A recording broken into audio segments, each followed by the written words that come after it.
दुसरा mini blog आहे. तर आता आम्ही चाललोय आई रायबादेवीचे जागरण सोडायला. तर चला जाऊया.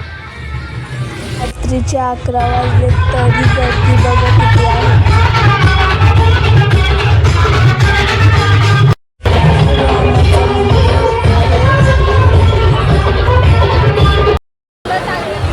रायबादेवीचं मंदिर आहे.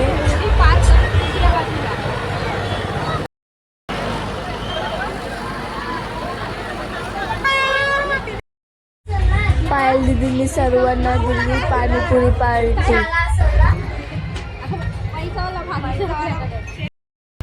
रात्रीचे 12 वाजले तरी जल्लोष बघा किती आहे. पाणीपुरी नंतर पायल दीदीने दिली ज्यूस पार्टी आणि शरू दीदी बघा कशी लाजते.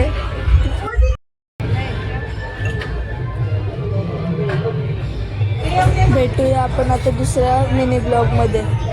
बाय.